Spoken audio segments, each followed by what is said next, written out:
अस्सलाम वालेकुम नाजरीन, आप देख रहे हैं नया पाकिस्तान और मैं हूं शहजाद इकबाल। पाकिस्तान इस वक्त एक गैर यकीनी सूरत हाल में है क्योंकि सदर ने असेंबली डिसॉल्व कर दी है वजीर आजम इमरान खान की एडवाइस पर, यानी कि असेंबली तहलील हो चुकी है। लेकिन लॉ मिनिस्टर जो थे, अब साबिक लॉ मिनिस्टर हो चुके हैं फवाद चौधरी, उन्होंने ये ट्वीट किया था कि आर्टिकल 224 के तहत इमरान खान अभी भी वजीर आजम हैं, लेकिन असेंबलीज डिसॉल्व हो चुकी हैं। ये सब हुआ आज जो पार्लियामेंट की कार्रवाई थी उसके बाद। आज वोट ऑफ नो कॉन्फिडेंस पर पार्लियामेंट का जो सेशन था उस पर वोटिंग होनी थी, लेकिन उस वोटिंग से पहले पॉइंट ऑफ ऑर्डर पे लॉ मिनिस्टर फवाद चौधरी ने अपनी सीट पे खड़े होकर ये कहा कि नॉर्मल सर्कमस्टांसेस में तो ये वोटिंग हो जाती, राइट होता है वोट ऑफ नो कॉन्फिडेंस का किसी भी मेंबर को, लेकिन यहाँ पे मामला नॉर्मल नहीं है। जो आर्टिकल 5 है वो यहाँ पे इसलिए लागू होता है क्योंकि एक पूरी साजिश के तहत ये वोट ऑफ नो कॉन्फिडेंस लाया गया है। और इसके बाद डेप्यूटी स्पीकर कासिम सूरी साहब ने उनकी बात को तस्लीम करते हुए जो वोट ऑफ नो कॉन्फिडेंस की तहरीक थी मुस्तरद कर दिया। फवाद चौधरी साहब ने क्या कहा था और कासिम सूरी साहब ने जो रूलिंग दी, सुनिए। ये एक इफेक्टिव ऑपरेशन है जनाब स्पीकर, रजीम चेंज का बाय अ फॉरेन गवर्नमेंट। ये फैसला अदम एतमाद का नहीं है, आर्टिकल 5 का है। स्पीकर साहब, क्या ये 22 करोड़ लोगों की ये रियासत इतनी नहीफो नजार है कि बाहर की ताकतें यहां पर बैठकर हुकूमतें बदल दें? मेरी आपसे दरखास्त है, पहले हमें बताया जाए कि क्या बैरून मुल्क की मदद से रजीम चेंज की जा सकती है पाकिस्तान में? क्या यह आइन के आर्टिकल 5 की खिलाफ वर्जी है या नहीं है? लीडर ऑफ अपोजिशन के बकौल हम बेगर्स हैं, फकीर हैं। पुलिस इसके ऊपर आनी चाहिए स्पीकर साहब कि आर्टिकल 5 के ये मुतजादिम है क्या नहीं है। पहले आप इसकी कॉन्स्टिट्यूशनैलिटी तय करें, फिर आगे बढ़े। वज़ीर आज़म पाकिस्तान के खिलाफ अपोजिशन ने अदम एतमाद की तहरीक 8 मार्च 2022 को पेश की थी। अदम एतमाद की तहरीक आइन, कानून और रूल्स के मुताबिक होना जरूरी है। किसी गैर मुल्की ताकत को यह हक नहीं कि वो साजिश के तहत पाकिस्तान के अवाम की मुंतखब हुकूमत को गिराए। वजीर कानून ने जो नुकात उठाए हैं वो दुरुस्त हैं, वैलिड है, लिहाजा मैं रूलिंग देता हूं कि अदम एतमाद की करारदाद आइन और कौमी मुख्तारी व आज़ादी से मुनाफी है और रूल्स और ज़ाब्ते के खिलाफ है। ये करारदाद में मुस्तरद डिसअलाउ करने की रूलिंग देता हूं। ईवान की कार्रवाई रोक की जाती है। कासिम सूरी की इस रूलिंग के चंद मिनट बाद ही वजीर आजम इमरान खान ने एडवाइस किया प्रेसिडेंट को कि असेंबलीज को तहलील कर दिया जाए और फिर सदर पाकिस्तान डॉक्टर आरिफ अलवी ने असेंबलीज को तहलील कर दिया। लेकिन ये मामला ख़त्म नहीं हुआ है क्योंकि सुप्रीम कोर्ट ऑफ पाकिस्तान ने इसका नोटिस लिया है और सुप्रीम कोर्ट में आज मुख्तसर समाअत हुई जिसमें सुप्रीम कोर्ट के चीफ जस्टिस ने यह कहा है कि डिप्टी स्पीकर के जो इक़दाम हैं उनका जायज़ा लिया जा रहा है। तमाम सियासी जमातें और हुकूमती इदारे इस सूरत हाल से फ़ायदा नहीं उठाएंगे। कोई हुकूमती इदारा मावराए आइन इकदाम नहीं करेगा। सुप्रीम कोर्ट बार और सियासी जमातों को असखुद नोटिस में फरीक बनाने का हुक्म भी दिया गया है और चीफ जस्टिस उमर अता बंदियाल ने कहा है कि जो जजेस हैं वो तमाम सूरत हाल से आगाह हैं। आज एक मौके पे फारूक नाइक साहब ने यह कहा कि हुक्म इम्तना मिल जाना चाहिए क्योंकि वरना मार्शल लॉ लगने का खतरा है। लेकिन स्टे ऑर्डर तो नहीं मिला, लेकिन समाअत कल 1 बजे के लिए मुकर्रर कर दी गई है। हमारे साथ प्रोग्राम में मौजूद हैं हामिद मीर साहब जो कि सुबह से ही इस पूरी सूरत हाल को बड़ा क्लोजली वॉच कर रहे हैं। हामिद खान साहब भी इस वक्त हमारे साथ मौजूद हैं, लीगल एक्सपर्ट है। पहले ज़रा उनकी राय ले लेते हैं। हामिद खान साहब, अब ये मामला एक गैर यकीनी सूरत हाल है, एक आईनी बहरान पैदा हो गया है। सुप्रीम कोर्ट ने कल समाअत रखी हुई है 1 बजे, लेकिन आपका जो कानूनी तजुर्बा है वो क्या कहता है कि क्या डेप्यूटी स्पीकर के पास कोई ऐसा इख्तियार था जिसके तहत वो मुस्तरद कर सकते थे तहरीक को? जी नहीं, कोई ऐसा इख्तियार नहीं था स्पीकर और डिप्टी स्पीकर के पास। उसका काम सिर्फ यही था कि उसने इसके ऊपर वोटिंग करानी थी और वोटिंग से ही काउंट करनी थी। वोटिंग के अलावा कोई दूसरा ऑप्शन नहीं था? नहीं था वो। और ये आर्टिकल 5 वाली बात जो फवाद चौधरी साहब ने पहले रेज की कि उसके मुनाफी है क्योंकि ये पूरी कॉन्स्पिरेसी है, यानी कि जिन लोगों ने मोशन जमा करवाया था बेसिकली उनको भी डिसलॉयल आज करार दे दिया गया है। देखिए, आर्टिकल 5 है, इसमें कोई इतलाफ नहीं है। आर्टिकल 5 जो है वो सिर्फ एक डेक्लेरेटरी किस्म का आर्टिकल है। उसकी बुनियाद पर कोई एग्जेक्टिव या कोई किसी किस्म का नताइज फैसला नहीं किया जा सकता। वो सिर्फ ये कहता है कि हर पाकिस्तानी को जो है वो स्टेट के साथ, पाकिस्तानी रियासत के साथ लॉयल होना चाहिए, उसका फर्ज है, बिल्कुल होना चाहिए, इससे कोई इनकार ही नहीं। लेकिन जब तक के किसी शख्स के खिलाफ डिसलॉयल होने की कोई कोर्ट की तरफ से या कोई और मतलब है कि लीगल प्रोसीडिंग के नतीजे में ना हो तो उसको हरगिज डिस्ट्रॉय नहीं कहा जा सकता। इस किस्म के रेजोल्यूशन का तो मतलब ये था कि जितने लोगों ने तहरीक अदम इत्माद पेश की है वो स्टेट के साथ डिस्लॉयल है। ये बिल्कुल गलत बात है, ये आइन की गलत तशरीह है और आइन का गलत इस्तेमाल किया गया। तो हमें साहब बेसिकली ये रीजनिंग जो है वो सेकेंडरी बात है, वो मायने नहीं रहे। कोई सॉलिड रीजंस भी हो तब भी स्पीकर मुस्तरद नहीं कर सकता वोटिंग कराए बगैर। जी बिल्कुल सही कहते हैं। वो ये मामला आया लॉयल्टी और डिसलॉयल्टी ऑफ दी स्टेट का जो मामला है, ये स्पीकर डिप्टी स्पीकर का रिजॉल्व करने का नहीं है। इसके पास कोई ऐसी इख्तियार नहीं है जो किसी शख्स को ये स्टेट ऑफ पाकिस्तान के लिए डिस्लॉयल करार दे सके किसी को। लिहाजा ये बिल्कुल गैर आईनी और आइन से मावरा किया गया। अच्छा, हमने सुबह ये कहा था जब ट्रांसमिशन चल रही थी कि हुकूमत का जो सबसे अहम और पहला डिफेंस होगा वो ये होगा कि जो भी पार्लियामान की कार्रवाई होती है उसको चैलेंज नहीं किया जा सकता। आर्टिकल 69 के तहत इम्यूनिटी हासिल है। क्या प्रोसीडिंग्स के जो प्रोसीजर होता है खाली उसके हवाले से ये इम्यूनिटी है, या अगर कोई गैर आईनी गैर कानूनी फैसला होता है तो उसमें भी इम्यूनिटी है? मैं समझता हूँ ये इम्यूनिटी लिमिटेड है। जो वहाँ प्रोसीडिंग्स होती है, जो बहस होती है, जो कोई बिल जब पेश किया जाता है उसके ऊपर कोई मेंबर अगर कोई बात कहता है और वो उस बात को इम्यूनिटी हासिल होती है कि उसको उस पर उसके खिलाफ कोई कंटेम्प्ट ऑफ कोर्ट नहीं लगाई जा सकती या और कोई कार्रवाई नहीं की जा सकती कानून के तहत कि उसने क्या बात फ्लोर ऑफ द हाउस पे कही है। इस हद तक लिमिटेड है। इसका मतलब ये है कि कोई आइन से आप आइन के खिलाफ ही आइन के मावरा कोई बात कर सकते हैं, एक्शन ले सकते हैं। बात करने से तो एक और है, इसको इम्यूनिटी है कि आप कुछ भी कह दें वहां पर, लेकिन सवाल ये कोई फैसला ऐसा नहीं हो सकता जो आइन से मावरा हो या आइन के खिलाफ हो। सही। हामिद साहब, एक और जो इसके बाद डेवलपमेंट हुई है वो ये है कि तमाम जो अपोजिशन के रहनुमा हैं वो समझते हैं ये आर्टिकल 6 इस पर लागू होता है क्योंकि हाई ट्रीजन का मामला बन गया है।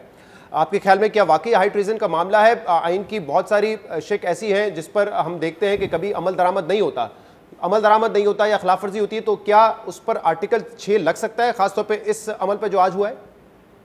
देखिए, ये तो बाद में देखना पड़ेगा, इस पर गौर करना पड़ेगा। ये जब ये इस कंट्रोवर्सी का आखिरी फैसला हो जाएगा। अब सवाल ये है कि अब मामला सुप्रीम कोर्ट में है, सुप्रीम कोर्ट इसके बारे में क्या कहती है।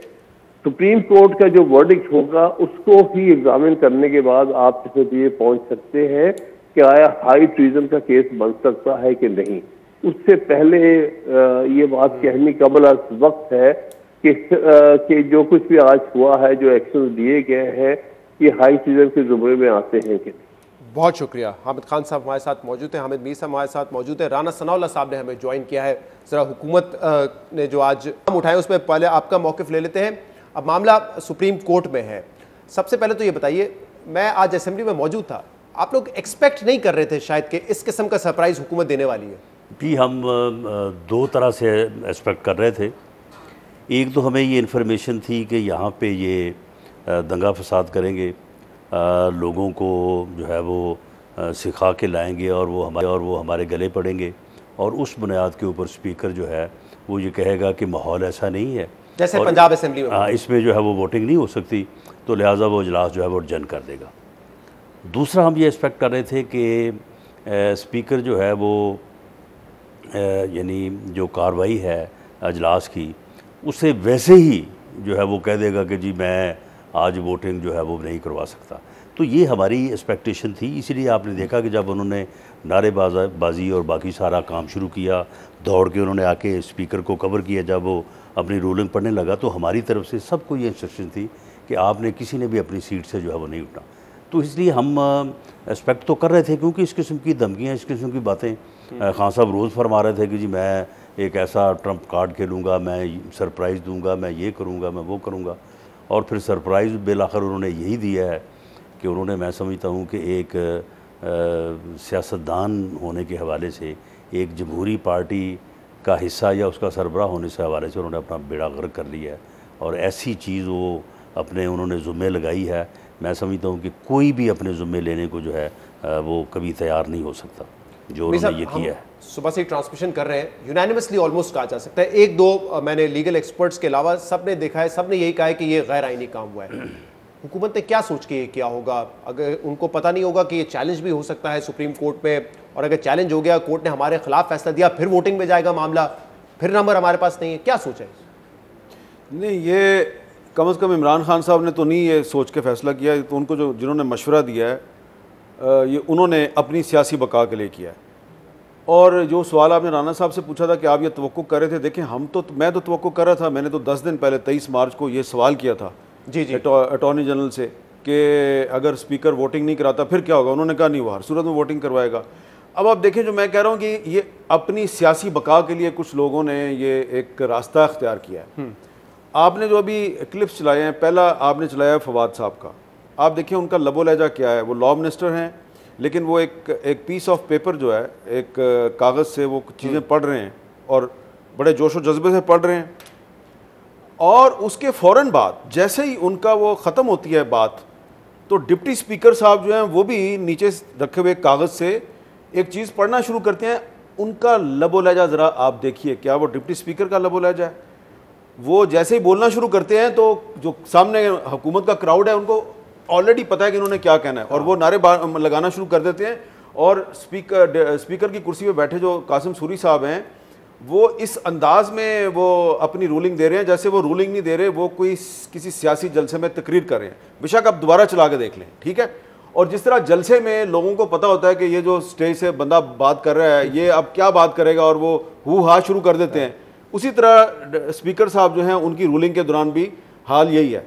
तो फवाद साहब की अपनी सियासी बका का मसला है, बाबर अवान साहब जो हैं उनकी अपनी सियासी बका का मसला है, इमरान खान साहब की अपनी सियासी बका का मसला है। उसके लिए उन्होंने आर्टिकल 95 के तहत जो तहरीक अदम एतमाद दाखिल कराई गई उसकी धज्जियाँ बिखेरी हैं। लेकिन मुझे जो उसमें एक रियासत पाकिस्तान के शहरी की हैसियत से जो मेरे लिए जो सबसे अफसोसनाक और दुख की बात है वो सदर पाकिस्तान का रवैया है। और मैं ये समझता हूँ कि ये आने वाले दिनों में जब ये मसला सेटल हो जाएगा, अल्लाह करे ये सेटल हो जाए, तो उसके बाद मुझे इमरान खान साहब के साथ साथ जो आरिफ अलवी साहब हैं, मुझे लग रहा है कि उनका भी कोई अंजाम अच्छा नहीं होगा। इमरान खान साहब तो खैर जिस तरीके से भी जाएंगे, लेकिन आरिफ अलवी साहब जो हैं वो उनकी बहुत ह्यूमिलेशन होनी है, उनकी इम्पीचमेंट होगी। आप आज मेरी बात याद, ये बैठे हुए हैं ना, ये पता नहीं करते हैं कि नहीं करते। मैं तो आपको एक तजिया दे रहा हूँ अपना। नहीं, अब मैं इरादा जान लेता हूँ ना, क्या डिस्कस हुआ है पीडीएम के दरमियान और जो मुत्तहिदा अपोजिशन उसके दरमियान? देखें, बिल्कुल उनकी इम्पीचमेंट जो है वो होनी चाहिए, और इस बारे में जो है वो अपोजिशन जो है, बल्कि मुत्तहिदा अपोजिशन वो पूरी तरह से मुतफिक है कि सदर ने जो किरदार अदा किया है उसने बिल्कुल अपने आइनी मनसब का उसने लिहाज नहीं किया। उसे ये नहीं चाहिए था कि वो इस तरह से इस यानी अनकॉन्स्टिट्यूशनल मामले का जो है वो हिस्सा बनता। उन्हें किसी सूरत ये ऐसा नहीं चाहिए। लेकिन इस वक्त एक बात हो रही थी, बारी बारी में आप दोनों से पूछ लेता हूँ कि अगर मुल्क को इस बहरान से निकालना है तो फ्रेश इलेक्शंस होने चाहिए। आप भी कहते हैं कि अगर मुल्क में इतने सारे चैलेंजेस हैं, फ्रेश इलेक्शन करवाएं। तो अब ये एक मौका तो है फ्रेश इलेक्शन करवाने का, 3 महीने बाद आप केयरटेकर लगाकर फ्रेश इलेक्शन करवा दें। नहीं, देखिए शहजाद, मामला ये है कि हमारी तो मुत्तहिदा अपोजिशन की, बल्कि उसके बाद पीडीएम का प्लेटफॉर्म था, और ख़ास तौर पे अगर मैं पीएमएलएन की बात करूँ तो हमारा तो पिछले जो 2.5-3 साल की जदोजहद है, जिसमें रैलीज़ हैं, जलसे हैं, एहतजाजी प्रोग्राम है, हमारा तो मुतालबा ये था कि ये हुकूमत ख़त्म हो और फ्रेश इलेक्शन हो, तो फ्री हो, फेयर हो, और ये दोनों बुनियादी मुतालबे जो हैं ये पूरे हो गए हैं। आज हुकूमत इमरान खान की जो है वो ख़त्म हो चुकी है और फ्रेश इलेक्शन जो है वो सामने है। लेकिन हुआ ये कि इसी कोशिश में हम जब जदोजहद कर रहे थे तो उस वक्त तो हमें ये कह रहे थे कि जी ये आप कह रहे हैं कि हम हुकूमत ख़त्म कर, हम तो एक दिन नहीं छोड़ेंगे। शेख रशीद साहब और फवाद चौधरी साहब कि जी आप कह रहे हैं कि हम आपको अर्ली इलेक्शन, हम तो एक दिन भी जो है वो काम नहीं करेंगे। उस वक्त इनका ये कहना था। आज ये हुकूमत ख़त्म कर बैठे हैं और फ्रेश इलेक्शन की जो है वो बात कर क्या रहे हैं, उनकी तरफ से तो हो चुकी है। अच्छा, लेकिन इस जदोजहद में जी काम करते करते हमने जो है वो जब अदम एतमाद की तहरीक पे काम किया, और उस वक्त भी ये कह रहे थे कि जी ये क्या है, इनके पास तो है ही कुछ नहीं, ये लाएँ हम सुबह वोट करवा देंगे। लेकिन अब जब हमने मेहनत की, हमने उसको जो है वो साबित किया कि नंबर हमारे पास है, पंजाब में भी है, यहाँ पे भी है। तो हम ये अब चाहते थे कि हमारी इस मेहनत का फ्रूट जो है वो हमें मिले और हम इन्हें जो है वो वोट आउट करें। अब इस कोशिश में वो वोट आउट या रिज़ाइन तो उन्होंने नहीं किया, लेकिन उन्होंने कुछ ऐसी गैर आइनी हरकतें कर ली हैं कि अब हम ज़रूर ये चाहेंगे कि उसका मुआवजा होना चाहिए और उसके ऊपर इनको अकाउंट फॉर ठहराया जाना चाहिए। अकाउंट फॉर का मतलब कि अगर आप हुकूमत में आ जाते हैं तो आर्टिकल 6 की कार्रवाई करेंगे? बिल्कुल, हर कीमत पे करेंगे। तो और हमें ये और हम ये है। एक्सपेक्ट कर रहे हैं कि सुप्रीम कोर्ट का ये फैसला जो आएगा, इस फैसले में ये रूलिंग देखें, जो असम्बली का प्रोसीजर है ना, यानी जो प्रोसीजरल मामलात होते हैं उसमें डिसीजन होते हैं वो चैलेंजेबल नहीं होते, लेकिन जो स्पीकर फैसला करता है, रूलिंग देता है, वो चैलेंजेबल अगर वो आइन और कानून के खिलाफ हो। ये उसने जो रूलिंग दी है, इसने तो ये तो आइन के अगेंस्ट है। मीर साहब इत्तेफाक नहीं कर रहे शायद ये रूलिंग जो है जो चीज़ आइन में दर्ज है कि जो मोशन है नो कॉन्फिडेंस की, उसके ऊपर किस तरह से प्रोसीड करना है, उसका एक तरीक़ाकार है। किस बात से आप ये उसको इसने वायलेट किया है, इसलिए ये चैलेंजेबल है। और इसके ऊपर जो सुप्रीम कोर्ट का फैसला होगा, मैं पूरे यकीन से कहता हूँ कि उस फैसले में शायद ये डायरेक्शन तो ना हो, लेकिन उस फैसले में से एक ज़रूर जो है वो बात निकलेगी, तनकीद निकलेगी कि उसके बाद इनको अगर हम नेक्स्ट जो है वो इलेक्शन में आते हैं तो हम इनको प्रोसिक्यूट करेंगे कि अंडर आर्टिकल 6 और इम्पीचमेंट प्रेसिडेंट की भी होगी। देखिए, राणा साहब तो लॉयर हैं और उनका अपना एक और वज़ीर कानून भी रहे हैं, तो लेकिन मैं तो क्योंकि पाकिस्तान की सियासी तारीख का तालिब इल्म हूँ, तो मैं तो उसी तनाज़ुर में बात करूँगा ना। मैं इनकी इस राय से मैं मुद्दबाना तौर पर इत्तेफाक नहीं करता कि जी जो असम्बली के अंदर की जो प्रोसीडिंग है तो उस पर अदालत जो है कोई फ़ैसला नहीं दे सकती। मैं सिर्फ एक मिसाल देता हूँ आपको कि 2005 में खैबर पख्तूनख्वा असम्बली में हस्बा बिल मंजूर हुआ था और उस वक्त अकरम खान दुरानी साहब चीफ मिनिस्टर थे। मुत्तहदा मजलिस अमल की हुकूमत ने वो बिल मंजूर किया और उस बिल को सुप्रीम कोर्ट ऑफ पाकिस्तान ने मुस्तरद कर दिया। ठीक है, तो ये दुरुस्त है, मैं इसको तस्लीम करता हूँ। देखिए, मैं ये कह रहा हूँ कि वो जो इम्यूनिटी हासिल है ना, वो इम्यूनिटी हासिल है सिर्फ उन प्रोसीजरल डिसीजन को जो रोज़मर्रा का प्रोसीजर चलाते हैं। ठीक है, जो असम्बली फैसले करती है, लेजिस्लेशन करती है, वो चैलेंजेबल। अच्छा, दूसरी बात यह है कि ये जो इलेक्शन वाली बात है, फ्रेश इलेक्शन वाली, मैं इसके हक में हूँ, लेकिन फ्रेश इलेक्शन, पाकिस्तान इलेक्शन एक सियासी अमल है, सियासी अमल आपके आइन से जुड़ा हुआ है जी। तो अगर आज पाकिस्तान में एक ऐसा गैर आइनी अमल हुआ है जिसको कि ना मैं ना ही कोई और कॉन्स्टिट्यूशनल एक्सपर्ट जो है वो उसको एंडोर्स नहीं कर सकता, तो पहले इसका फैसला होना ज़रूरी है। क्यों? मेरा ताल्लुक ना पीपल्स पार्टी से है, ना नून लीग से है, ना JUI से है। मेरा मसला कुछ और है। मेरा मसला ये है कि अगर आज इमरान खान साहब ने जो कुछ किया है, जिसको हर कॉन्स्टिट्यूशनल एक्सपर्ट कह रहा है ये गैर आइनी है, अगर इसका फैसला नहीं करती अदालत और जल्दी नहीं करती और केस को तवालत बख्शती है, तो इससे किन लोगों का नैरेटिव रियासत पाकिस्तान के बारे में खुदा न ख्वास्ता स्ट्रेंथन हो सकता है, जो कि रियासत पाकिस्तान को और उसके आइन को नहीं मानते। वो लोग जो बलूचिस्तान की अलहदगी चाहते हैं, वो लोग जिन पर पाकिस्तान की अदालतों ने पाबंदी लगाई हुई है कि आप पाकिस्तान की रियासत और रियासती इदारों के खिलाफ बात करते हैं, जो लंदन में बैठे हुए हैं, मैं नाम नहीं लेता। इस तरह के और भी बहुत से लोग हैं जो पाकिस्तान की स्टेट को और पाकिस्तान के आइन को नहीं मानते। वो कहते हैं ये जो रियासत है इसमें माइट इज राइट है, जिसकी लाठी उसकी भैंस। और एक और भी बात है कि अगर ये जो काम आज इमरान खान ने किया है, जब नवाज शरीफ साहब के खिलाफ सुप्रीम कोर्ट ने फैसला दिया और वो खामोशी से घर चले गए, अगर नवाज शरीफ भी कोई ऐसा काम कर देते, यूसुफ रज़ा गिलानी साहब ने जब सुप्रीम कोर्ट ने डिस्क्वालीफाई किया, उनको तौहीन अदालत में निकाल दिया, वो भी कोई ऐसा काम कर देते। उस वक्त स्पीकर फहमीदा मिर्जा थी, उन्होंने कोशिश की थी, लेकिन फिर बाद में चैलेंज हुआ था। मैं ये कह रहा, मेरे कहने का मतलब ये है कि एक सवाल मैं आज उठा रहा हूँ और ये मैं चाहता हूँ कि इसका कोई मुझे जवाब दे कि क्या ये अगर काम जो आज इमरान खान ने किया है, अगर ये काम नवाज शरीफ करते या यूसुफ रज़ा गिलानी करते या आसिफ अली जरदारी करते या किसी बलोचिस्तान के सूबे का चीफ मिनिस्टर करता या सिंध का चीफ मिनिस्टर करता, क्या आप उसको इस तरह छोड़ दे जिस तरह के आज आपने इमरान खान को छोड़ दिया है? तो और क्या किया जा सकता है भाई? आप आज सुप्रीम कोर्ट को आज को फैसला करना चाहिए था इस बारे में। ये क्या बात हुई कि आप इसको कल ले गए? मैं देखे ना, यही जजेस थे ना जो नवाज शरीफ साहब जब अदालतों में पेश होते थे, तो लेकिन आज दूसरी तरफ तनकीद ये भी हो रही है, किसने कहा था जी सिसिलियन माफिया किसने कहा था? ये सिसिलियन माफिया वाला काम आज नहीं हुआ। लेकिन आज एक हल्के की तरफ से ये भी तनकीद आ रही है कि इतवार को अदालत लगा दी, बल्कि फवाद चौधरी साहब ने कहा था ये कि इतवार को मैं देखने आया हूं कि अदालत कैसे खुल गई है। बार का जो प्रेसिडेंट है वो चीख चीख के पुकार रहा है कि भाई उठो जागो कुछ करो वरना ये आइन चला जाएगा। देख, मेरी मुद्दबाना तौर पे सिर्फ इतनी सी गुजारिश है कि अगर अब आपने जो आज हुआ है इसका फैसला ना किया कि ये आइनी है या गैर आइनी है, तो जो रियासत पाकिस्तान के जो मुखालफीन हैं उनका जो बयानिया है उसको ज़्यादा तकवीयत मिलेगी, जो कि हमारे लिए अच्छा नहीं है। राना साहब, क्या ये बात दुरुस्त है कि 2 दिन पहले ये जब बात चली कि एक अहम शख्सियत ने अपोजिशन से भी रब्ता किया और कहा कि ये एक वे आउट है कि आप नो वोट ऑफ कॉन्फिडेंस वापस ले लें और वज़ीर आज़म जो है असेंबली तहलील कर देंगे, तो ना रिज़ाइन की ज़रूरत पड़ेगी ना वोटिंग की ज़रूरत पड़ेगी। इस पर तमाम पार्टीज़ राज़ी थी, इत्तेफाक था, सिर्फ पीपल्स पार्टी ने कहा कि नहीं, हमें ये कबूल नहीं है। शहबाज शरीफ भी मान गए थे। जिस मीटिंग में ये बात हुई मैं उस मीटिंग में मौजूद था। आप यकीन करें कोई एक पार्टी भी इसके हक़ में नहीं थी। अच्छा, उसकी वजह ये है कि ये जो अदम एतमाद की तहरीक है इसके ऊपर बड़ी मेहनत हुई है और फिर उसके बाद लोगों को इसके ऊपर गद्दारी के ताने सुनने पड़े हैं लोगों के ख़िलाफ़।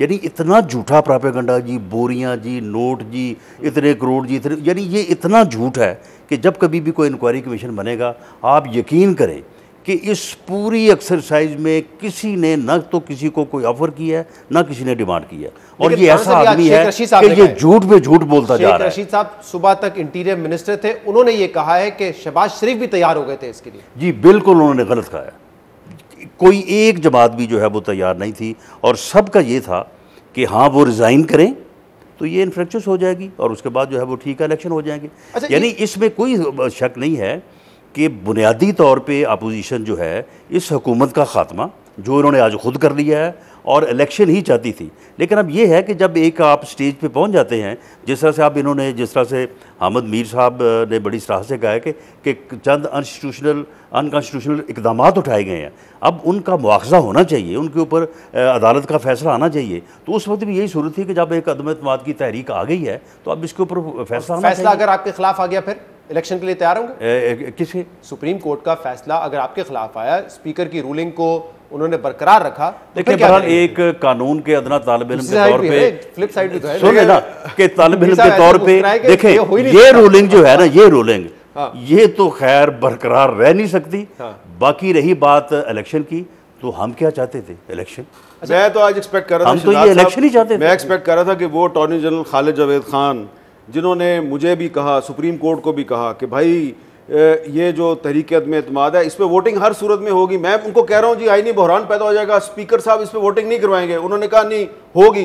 मेरा ख्याल था आज वो इस्तीफा दे देंगे। अच्छा, हम कोशिश कर रहे हैं वैसे अगर अटॉर्नी जनरल ऑफ पाकिस्तान को लाइन पर ले सके, क्योंकि जो प्रोग्राम जो आपके प्रोग्राम में बात की थी, मेरे प्रोग्राम में भी की थी, और उन्होंने ये भी कहा था कि सुप्रीम कोर्ट का इख्तियार है, वो पार्लियामान की कार्रवाई को टेकअप कर सकती है। मैं एक बात और कहना चाहता हूँ बड़ी प्रिसाइजली कि अटॉर्नी जनरल ऑफ पाकिस्तान ने जो बात आपको कही, मुझे कही, शाहजेब खानजादा को कही और सुप्रीम कोर्ट ऑफ पाकिस्तान को कही, उस बात पर अमल दरामद नहीं हुआ। आज जो स्पीकर ने किया है तो वो उनकी बात के खिलाफ किया है, तो अदालत को जो कमिटमेंट दी गई थी उसकी खिलाफवर्जी होगी। ये तौहीन अदालत है और इस तौहीन अदालत के जिम्मेदार कौन है? अटॉर्नी जनरल, क्योंकि वो चीफ लॉ ऑफिसर है गवर्नमेंट ऑफ पाकिस्तान के। तो जिम्मेदारी उन पे आयद होती है। उनको या तो आज इस्तीफा देना चाहिए था या सुप्रीम कोर्ट को उनके और वजीर आजम के खिलाफ तौहीन अदालत की कार्रवाई करनी चाहिए। अच्छा, कल पहले 63A की समात जो है वो कंटिन्यू होगी, तो देखते हैं उसमें क्या होता है। वसीम अख्तर साहब इस वक्त हमारे साथ मौजूद है, MQM पाकिस्तान के रहनुमा। वसीम साहब बहुत बहुत शुक्रिया। अभी आप लोगों ने हुकूमत छोड़ के ऑपोजिशन में जाने का फैसला किया और शायद आप लोग सोच रहे होंगे कि अगली हुकूमत बनेगी जिसमें आप होंगे, आपके मुतालबात पूरे किए जाएंगे, लेकिन आज तो असेंबलीज ही तहलील हो गई हैं। हाँ शहजाद, हुकूमत में होने की कोई ख्वाहिश नहीं थी, मुतालबात पे जरूर थी। इस उम्मीद बैठे थे कि कराची के लोगों के मसाइल हल होंगे जो फेडरल गवर्नमेंट से पर्टेन करते हैं, जो सिंध गवर्नमेंट से पर्टेन करते हैं, बिल्कुल। मगर आज तो एक तारीख रकम की है स्पीकर साहब ने। मतलब यकीन भी नहीं आता, देख हम भी रहे थे टेलीविजन पे कि वो जिस तरह से लिखा हुआ कागज पढ़ रहे थे। हामिद साहब ने सही कहा, ऐसा लगता था कि किसी टॉक शो में बैठे हैं या किसी जलसे में बैठे हैं। ये तरीका नहीं है। अगर असेंबली ने जब एक रेजोल्यूशन एक्सेप्ट की है और उसकी मुद्दत पूरी हुई है, जो भी प्रोसीजर था वो अडॉप्ट हुआ है, 7वें दिन ये प्रोसीजर असेंबली को पूरा करना चाहिए था। और अगर आपके पास कोई ऐसे एविडेंस हैं साजिश के, तो वो एक अलग फोरम है, इससे पार्लियामेंट का कोई ताल्लुक बनता नहीं है। तो जाहिर है आईनी माहिरीन जो है अपनी राय दे रहे हैं। मैं समझता हूँ अब मैटर सुप्रीम कोर्ट पे है और वो बेहतर फैसला करेगी, इंशाल्लाह अवाम के हक में करेगी। अच्छा वसीम साहब, ये जो पूरा आज रूलिंग है स्पीकर की, इसमें जगह जगह इस नेक्सस का जिक्र है कि फॉरेन इंटरवेंशन है और उसका नेक्सस बनता है वोट ऑफ नो कॉन्फिडेंस के साथ। आप लोग इस पर यकीन नहीं रखते? पता नहीं आपका, मुझे स्पेसिफिकली नहीं पता, ऑपोजिशन तो इसको रूल आउट कर चुकी है कि ऐसी कोई बात है ही नहीं। बेहतर नहीं होता कि बैठ के देख लेते? अब आप भी ऑपोजिशन का हिस्सा है, पार्लिमानी उस दिन कमेटी का इजलास अगर होता, उसमें आप बैठते देखते, पता चल जाता क्या है। अब वो कह रहे हैं हमने बुलाया, आपने देखा नहीं। अब एक उनका मौकिफ है और एक बरक्स मौकिफ है। देखिए शहजाद, सारे गवर्नमेंट के स्टेटमेंट, इवन प्राइम मिनिस्टर साहब के स्टेटमेंट रिकॉर्ड पे हैं कि इस रेजोल्यूशन को कंप्लीट करने से पहले हम ये होगा तो ये कर लेंगे, लोगों को बुला लेंगे और धमकाएंगे, इस किस्म के स्टेटमेंट सारे थे, जिससे खौफ का इजहार हो रहा था। जब ये सारी बातें की जा रही थी और फिर एकदम आपको साजिश नजर आ गई और वो कागज का बहाना लेने लगे, मेरे समझ में नहीं आ रहा। ये मैं समझता हूँ किसी के भी समझ में नहीं आ रहा। या तो एक जगह स्टैंड करते, ये दोनों जगह देख के आपने डिसीजन लिया कि अगर नंबर पूरे नहीं होंगे तो मैं ये हरबा इस्तेमाल करूंगा, अगर नंबर पूरे ना करने के लिए मैं खौफ तारी करूंगा लोगों में बाहर। हमारे एक डिप्टी कन्वीनर के साथ जो एयरपोर्ट पे किया गया, इनके जो MNAs थे, जो दहशतगर्दी मैं कहूंगा उसको अडॉप्ट की गई, तो ये तरीका नहीं है। इससे नजर आ रहा था कि नीयतें ठीक नहीं है। वो खाइफ हैं PM साहब के नंबर्स उनके पूरे नहीं हैं और ये नो कॉन्फिडेंस कामयाब होगी। इस वजह से ये सारी चीजें की गई, जो कि पूरा मुल्क देख रहा है। और फिर हमारे आईनी इदारे, सुप्रीम कोर्ट इंशाल्लाह अब देखेंगे, एक दो दिन में फैसला देगा जो कि अवाम के सामने आएगा। जी वसीम साहब, इसके अलावा भी आपके जो रहनुमा के साथ एयरपोर्ट पे हुआ, कल 2 दिन हमने देखा कि जो सोशल मीडिया पे भी कैंपेन्स चल रही थी, उसमें आपके जो मेंबर्स हैं उनकी भी तस्वीर थी और गद्दार कहीं लिखा हुआ था, कहीं लोटा लिखा हुआ था। तो या तो अगर आप हुकूमत के साथ रहते तो अमर बिल मारूफ में आप काउंट होते, आप वहाँ नहीं रहे तो आप फिर गद्दार और लूटों की सफ़ों में शामिल हो गए हैं।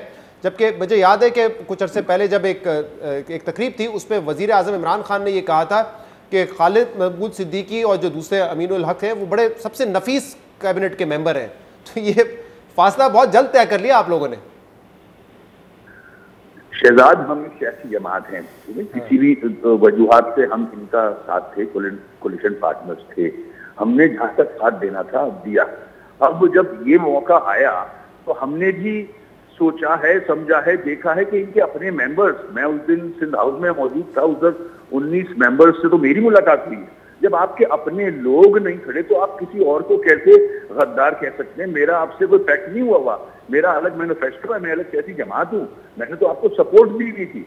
और फिर आपकी जो हुकूमत और आपके जो मेंबर्स हैं, मेरे नेशनल असेंबली की सीटें चोरी करके आप प्राइम मिनिस्टर बने हो, मेरी सीटें हैं वो, मुझसे चोरी करके आप। लेकिन वसीम साहब ये तो ज्यादा है ना, 3 साल तक, 3.5 साल तक कोएलिशन में आप बैठे। वसीम साहब 3.5 साल तक कोएलिशन में बैठे, ऑपोजिशन की तहरीक ना लाती तो आप 5 साल भी मुकम्मल करते, लेकिन आप कहें सीटें उन्होंने आपकी चुराई हैं। ये दोनों चीजें तो नहीं हो सकती ना, फिर हुकूमत में ही ना बैठते उनके साथ अगर सीटें चुराई हैं उन्होंने। देखिए वो हम जमहूरियत के हवाले से जो भी कह लें आप, हमने साथ दिया और हम ने 1-2 दफा कोशिश भी की निकलने की, और अनकरीब हमारा फैसला था ये कि कैबिनेट से हम निकलें, क्योंकि हमें सियासी नुकसान हो रहा था, क्योंकि महंगाई इतनी बढ़ गई थी। लोग हमसे सवाल कर रहे थे कि इतनी महंगाई हुकूमत ने बढ़ा दी है, फिर भी आप हुकूमत के साथ खड़े हो।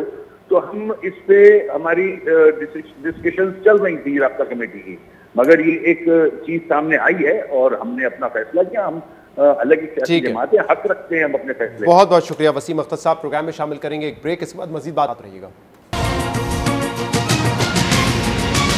वेलकम बैक नाजरीन, प्रोग्राम में हमारे साथ हामिद मीर साहब मौजूद हैं, राना सनाउल्लाह साहब मौजूद है। अब से कुछ देर पहले वज़ीर आज़म इमरान खान के ट्वीट आए हैं जिसमें उन्होंने कहा है कि आम इंतखाबात के हमारे ऐलान पर PDM के रद्द अमल पर हैरान हूँ। उन्होंने तो आसमान सर पे उठा रखा था कि हमारी हुकूमत नाकाम हो गई है और अवाम में अपनी तायद और मकबूलियत खो बैठी है, तो फिर अब इंतखाबात से खौफजदा क्यों है? जमहूरी लोग तो ताईद और हिमायत के लिए हमेशा अवाम से ही रुजू करते हैं, क्यों हैं खौफजदा राना सनाउल्लाह साहब? जी, इसमें कोई शक नहीं है कि हमने वाकई जो है वो हमारा एहतजाज और हमारी पूरी जदोजहद इसीलिए थी कि जो है वो इलेक्शन होने चाहिए, फ्री होने चाहिए, फेयर होने चाहिए, किसी मुदाखलत के बगैर होने चाहिए।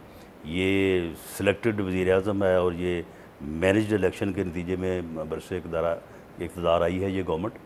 लेकिन मामला ये है कि अब इन्होंने जो ये हरकतें की हैं अनकॉन्स्टिट्यूशनल, तो उसका जो अंजाम या उसकी जो सज़ा है वैसे आप पहले बात वो कर तो चुके, लेकिन इनको मिलनी चाहिए ना। लेकिन क्या वज़ीर आज़म कहते हैं हमारी मकबूलियत में इजाफा हो रहा है, इस बात से तो खौफजदा नहीं है? नहीं, ये इनकी भूल है।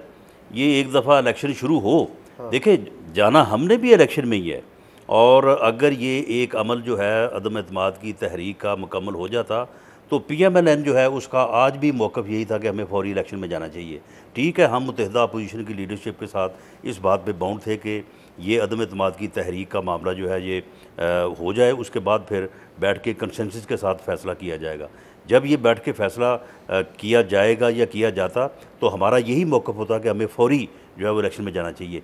और इनको पता चल जाएगा जब ये इलेक्शन में जाएंगे ना अपने हलकों में, तो फिर इनको समझ आएगी कि इन्होंने 3.5 साल 4 साल जो है वो लोगों के साथ किया है, मुल्क के साथ क्या किया। दुरुस्त है कि जब से इन्होंने वोट ऑफ नो कॉन्फिडेंस की तहरीक पेश की उसके बाद से उनकी मकबूलियत में इजाफा हो रहा है, और इसलिए अब वज़ीर आज़म कीन है कि इलेक्शन फ़ौरन करवाओ। अगर उनकी मकबूलियत में इजाफा हो रहा है तो वज़ीर आज़म साहब जो हैं वो अपोजिशन से NRO क्यों मांग रहे थे? उन्होंने अपने एक सीनियर मिनिस्टर को फ़ौजी क़यादत के पास क्यों भेजा और उनसे क्यों कहा कि प्लीज़ आप हमारी मदद कीजिए और इस बहरान से निकालिए? ठीक है, एक बात। दूसरी बात कि अगर आप समझते हैं कि आप बड़े मकबूल हो गए हैं तो आप chief of the army staff को बार बार एक्सटेंशन की पेशकश क्यों कर रहे हैं, जो कि जब भी पेशकश की गई तो उन्होंने बड़े इज़्ज़त और एहतराम से कहा thank you very much, I am not interested. एक दफ़ा नहीं, 3 दफ़ा। और आखिरी जो उनको पेशकश की गई वो थी लिमिटलेस एक्सटेंशन। लिमिटलेस ताहयात, यानी कि जितनी मर्जी ले लें आप हमसे, ठीक है, जितनी मर्जी ले लें, यानी कि आप अयूब खान बन जाएं, आप जनरल ज़िया-उल-हक बन जाएं। अब जब देखें हमारी पाकिस्तान की फ़ौज जो है वो अगर कह रही है कि हमने सियासत में मुलवस नहीं होना और आर्टिकल 243 के तहत हम फेडरल गवर्नमेंट के सबॉर्डिनेट ज़रूर हैं, लेकिन आर्टिकल 244 के तहत हर फौजी जो हलफ लेता है वो हमें सियासत में मुदाखलत से दूर रहने का कहता है। लेकिन इमरान खान साहब बार बार चाह रहे हैं कि फ़ौज जो है वो सियासत में मुदाखलत करे, और इसीलिए उन्होंने आर्मी चीफ को बार बार एक्सटेंशन की पेशकश की जो कि उन्होंने कबूल नहीं की। अब कल क्या हुआ? कल हमारा जो इस्लामाबाद में प्रेस क्लब है उसके सामने PTI वाले जो हैं वो बैनर्स उठा के ले आए कि इमरान खान और मार्शल लॉ, या तो इमरान खान होगा पाकिस्तान में या मार्शल लॉ होगा। तो मैं समझता हूँ कि शायद इमरान खान ने आज ये जो एक कॉन्स्टिट्यूशनल क्राइसिस पाकिस्तान में पेश किया है तो वो तवक्को कर रहे थे कि फ़ौज जो है वो शायद मुदाखलत करेगी और पाकिस्तान में टेक ओवर हो जाएगा और मार्शल लॉ लग जाएगा। लेकिन मैं अप्रिशिएट करता हूँ पाकिस्तान आर्मी की क़यादत को कि उन्होंने इतने बड़े एक कॉन्स्टिट्यूशनल क्राइसिस के बावजूद उन्होंने इंटरवेंशन नहीं की, मुदाखलत नहीं की, बल्कि वो इंतज़ार कर रहे हैं कि सुप्रीम कोर्ट ऑफ पाकिस्तान जो है को फैसला करे। अच्छा, सुप्रीम कोर्ट के हवाले से खालिद जावेद साहब ने हमारे प्रोग्राम में क्या कहा था जब हमने उनसे पूछा था कि अगर स्पीकर वोट नहीं काउंट करते या कोई और पाकिस्तान तहरीक इंसाफ की हुकूमत आजमाती है या स्पीकर साहब आजमाते हैं तो फिर क्या होगा? क्या प्रोसीडिंग्स को चैलेंज किया जा सकेगा? उन्होंने क्या कहा था, सुनिए। आम तौर पे कोर्ट अदालत का रुझान ये कि internal proceedings of the house जो है वो अदालत में चैलेंज नहीं हो सकती, और 69 में आर्टिकल 69 में उसकी इम्यूनिटी है। बहुत लेकिन अगर बिल्कुल इलीगल हो तो जाहिर है कि वो कोर्ट जो है जुरिस्डिक्शन रखती है उसको देखने की।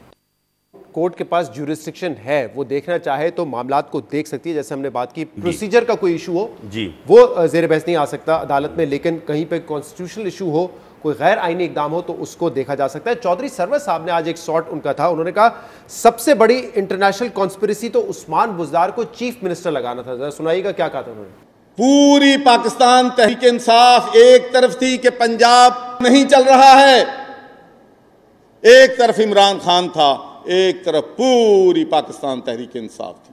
लेकिन हमारी बात किसी ने नहीं कि अगर इंटरनेशनल कंस्पिरेसी है तो सबसे बड़ी इंटरनेशनल कंस्पिरेसी उस्मान बुज़दार को वजीर आला बनाना। 184 लोग हैं पाकिस्तान तहरीक इंसाफ के जो कि पीटीआई के टिकट पे बन के आए हैं, उनमें से इमरान खान को एक बंदा भी पसंद नहीं आया जिसको वो चीफ मिनिस्टर बना सके। उसने एक ऐसे शख्स को नामजद किया जो कि ना पीटीआई का मेंबर है, ना पीटीआई के टिकट पे इलेक्शन लड़ा है। मैं समझता हूं कि ये पीटीआई के वर्करों, पीटीआई के एमपीज के चेहरे पे तमंचा है। तो कहते हैं कि मैं ब्लैकमेल नहीं हूंगा, फिर आप उस शख्स से ब्लैकमेल हो रहे हैं जिसके पास 9 एमपी है। चौधरी सरवर को आज सुबह गवर्नर के ओहदे से हटाया गया। अभी सब एक ये तनकीद थी उनकी 3-3.5 साल की हुक्मरानी पे, और एक उन्होंने फिर आगे जो बात की थी उसमें उन्होंने कहा मुझ पे क्या दबाव डाला जा रहा था। लेकिन ये जो पहलू है, क्या ये तनकीद जायज़ है जब आप 3.5 साल तक गवर्नर रहे हो, 1.5 साल इनकी हुकूमत में रहे हो, और अब आप ये तमाम चीज़ें उठाएंगे जब आपके ओहदे से हटा दिया गया है, तो लोग तो ये कहेंगे ना कि आपने 3.5 साल गवर्नरशिप के मजे तो ले लिए, अब आप तनकीद कर रहे हैं। देखिए, सुबह जब खबर आई ना, फवाद साहब ने ऐलान किया कि इनको हटा दिया गया है और अभी असम्बली का इजलास शुरू नहीं हुआ था, तो मेरी इनसे बात हुई सरवर साहब से, तो मुझे इनकी गुफ्तगू से ये अंदाज़ा हुआ कि इन्होंने कोई इनकार किया है असम्बली का इजलास आगे ले जाने से, वो कोई मामला ऐसा है।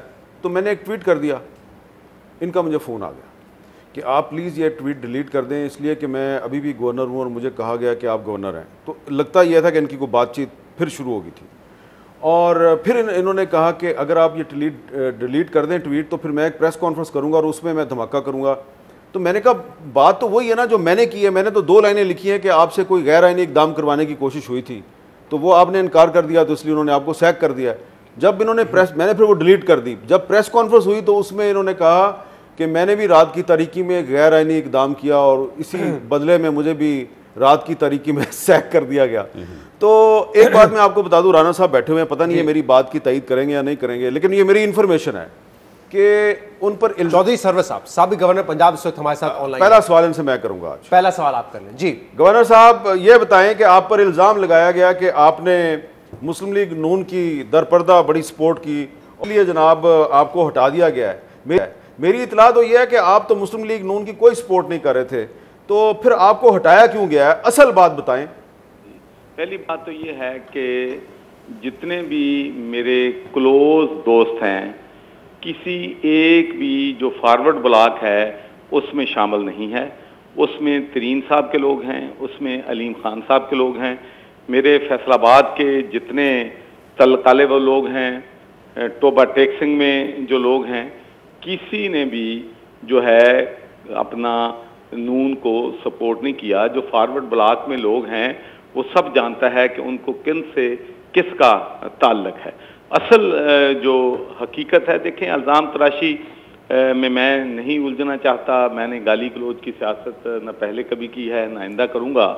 मैंने पहले भी अर्ज़ किया कि मुझे रात टेलीफोन कॉल आई कि परवेज़ इलाही साहब इलेक्शन जो है वो नहीं जीत रहे और ये प्राइम मिनिस्टर साहब की ख्वाहिश है। चौधरी साहब, किसकी टेलीफोन कॉल आई? ये मेरा ख्याल है कि ना ही मैं नहीं। चौधरी साहब देखिए, ये तो ज्यादती करें ना, पाकिस्तानी कौम को अब तो बता देना, अब तो आपको मैं निकाल दिया उन्होंने, आपको उन्होंने आपको ह्यूमिलेट करके जलीलो ख्वार करके निकाल दिया। आप अभी तक उनका पर्दा रख रहे हैं, इसका मतलब है आप दोबारा अपना रास्ता खुला रखना चाहते हैं उनके साथ। नहीं, मेरी हमद मीर प्लीज, इस बात की किसी ने तरदीद नहीं की। अगर वहां से तरदीद आएगी तो फिर मैं यकीनी तौर पर नाम बताऊंगा। अभी तरदीद नहीं है। तो मैंने अगर नाम बता दिया, अभी अगर मैंने नाम बता दिया, आप भी नाम बताएं। अच्छा, चलो ठीक है, आप भी पर्दा रखें। अच्छा, तो फिर मैंने उनसे कहा कि भाई जो भी प्राइम मिनिस्टर साहब का हुक्म होगा मैं उसकी तामील करूंगा, लेकिन has to be according to the constitution of this country.